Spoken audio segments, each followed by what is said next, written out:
लोब्बा लाखिनानै जिहेतु एक्स एनडिएफबि भुगिनांनाय नखरफोरनो राङारि अनसुंथाइनि हाबाफारि मा फोरमायगोन बे समाव? थारैनो दिनै गोजोनथाव बाथ्रा। गिबियावनो आङो एक्स एनडिएफबि वेलफेयार एसोसिएशननि गाहाय नेहाथारि जानानै गासिबनिसिमबो सिबिनाय आरो गाहाम हामलायनायखौ बावहरग्रोबाय। आरो नैथियाव जोंहा थांनाय जे बेखौ लाखिनानै गिदिरथार मोनसे जाफुंसारनाय हाबाफारि जोंहा जाय बिथांमोनहा गाव गावनि दुंब्रु थैखौ बावलांबाय हारिनि थाखाय जाथिनि थाखाय दिनै बिथांमोननि मुंख्लंनि मुङाव सरकारनिफ्राय 5 लाख करि अनसुंथाइखौ दिनै होफुंनो हादों गासा 200नो।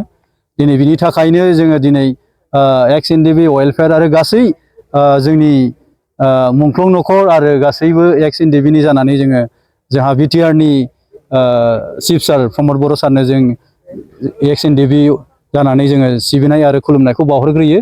आरो जाय बिथांमोना दिनै 5 लाख मोनदों आरो बिथांमोननि नखरनिसिमबो आङो गुरैयै खावलायहरनो लुबैदों जे दिनै गोबां नखरानो नंगौ नोरजिया जानानै दङ।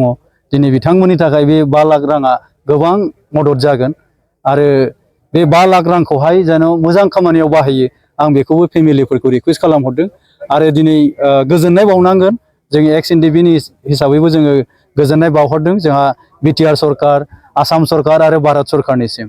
जे दिनै जोङो बिनि थाखायनो एक्स एनडिएफबि हिसाबै जों गोबाव समनिफ्रायनो जों हम मिनिस्टार सारनोबो जों मेम'रेन्डाम होबोदों, स्टेटआवबो जोङो मेम'रेन्डाम होबोदों, लोगोसे जोङो बिटिआरनि चिफ सारनोबो जों मेम'रेन्डाम होबोदों जे जोंनि थालांनाय एक्स ग्रेसिया बेफोरखौ मोनफुंनांगौ होननानै।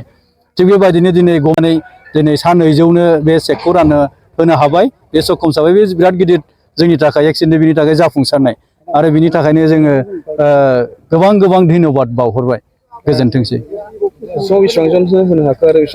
ओरैनो राननाय हिसाबै फार्स्ट फेज हिसाबै जोंहा सा 40नो होदों, सेकेन्ड फेज हिसाबै 201नो होदों आरो थार्ड फेज हिसाबै सा 200, दिनै फोर्थ फेज हिसाबै जोंहा सा 200 गासै दाजाबनानै 641खौ दिनै जोङो एक्स एनडिएफबि जोंहा मार्टियार फेमिलिनो जों होफुंनो हाबाय।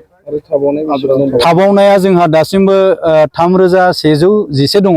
बेखौबो जोङो सम फैनाय लोगो लोगो जों बेबायदिनो दाबि खालामबाय थागोन आरो जोङो मोनफुंनायखौ जोङो अराय सम जोङो नाजालांबाय थागोन।